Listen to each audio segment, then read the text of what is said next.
The stock market jitters late last year gave the hostile news media an excuse to claim that the U.S.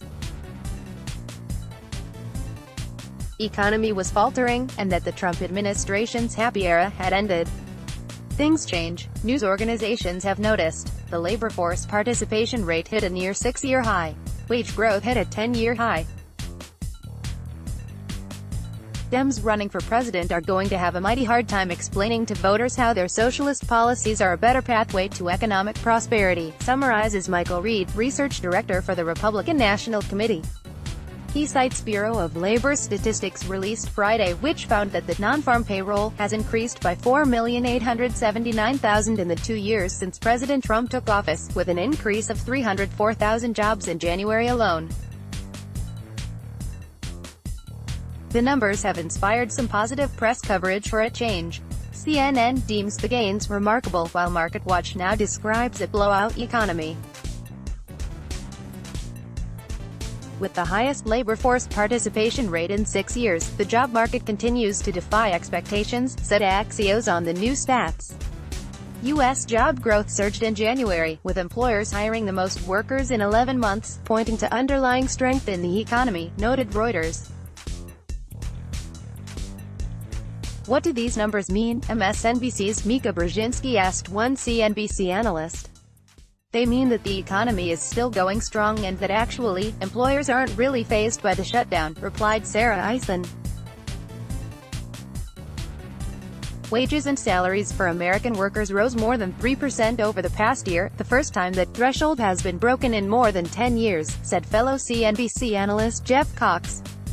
The Employment Cost Index, which the Bureau of Labor Statistics releases quarterly, showed a 3.1% gain in the wages and salaries component in the fourth quarter of 2018. Up from 2.9% in the third quarter and tied for the biggest gain since the third quarter of 2008, he noted. And now the poll, Americans remain upbeat about the economy and give Mr. Trump credit, but are sour on the state of the country, overall. 77% say Mr. Trump's policies are at least somewhat responsible for an economy that most feel is doing well, noted a CBS News poll released Sunday. It revealed that 58% of all Americans now say the economy is good. Another 46% credit President Trump's policies a great deal for the current state of the economy, 31% credit the policies somewhat, 15% don't credit them very much, and 8% don't credit them at all. In addition, 45% say Mr. Trump has brought manufacturing jobs back to the U.S., and the same percentage have confidence in his ability to apply business skills to government. The poll of 1,596 U.S. adults was conducted January 28-31. For the lexicon, Demitrex, a spoof medication for Democrats in age where free everything seems to rule their policies, as suggested by Fox News late-night host Greg Gutfeld, who included a parody ad for the fake med during his show on Saturday. Demitrex blocks the signals in your brain that are responsible for reason, logic, math and history so that you adopt a completely unrealistic worldview. The result? It makes you overpromise things you can't possibly deliver on. If you take it, people will like you, and think you're cool, intones an announcer in the rigorous pitch. Warning. Delusional side effects include letting everyone down. Political affiliation may impact performance, the ad advises. Trump's wise choice. President Trump's long-awaited State of the Union address is a mere 24 hours away, give or take a few minutes or so.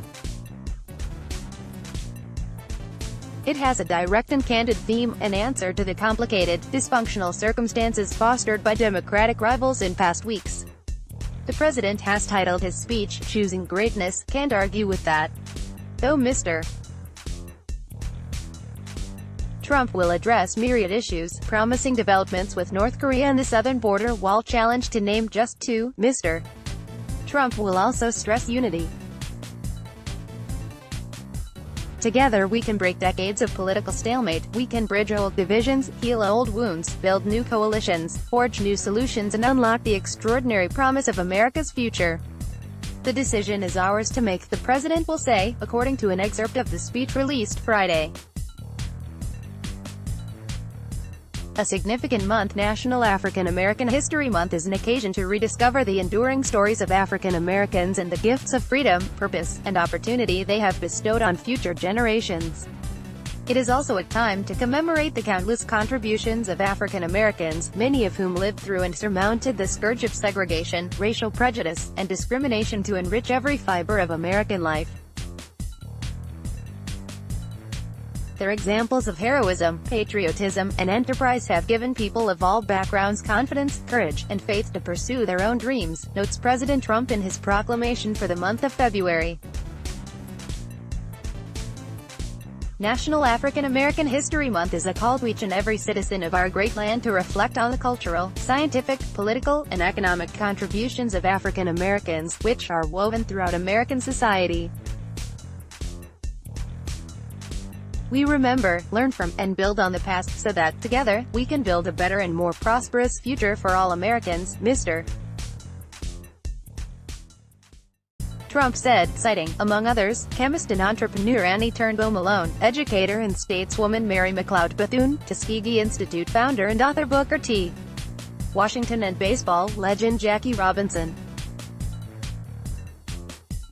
Poll du jour: 40% of Americans say it is not likely at all that President Trump will leave office before the 2020 presidential election, 71% of Republicans, 36% of independents and 19% of Democrats agree. 22% overall say it is not very likely that Mr. Trump will leave office before the election, 17% of Republicans, 22% of independents and 25% of Democrats agree. 15% overall say it is somewhat likely that Mr. Trump will leave office before the election, 4% of Republicans, 12% of independents and 30% of Democrats agree. 12% overall are unsure if he will leave office, 4% of Republicans, 20% of independents and 8% of Democrats agree. 11% overall say it is very likely Mr. Trump will leave office, 4% of Republicans, 10% of independents and 18% of Democrats agree. Source: An Economist, YouGov poll of 1,500 U.S. adults conducted January 27-28.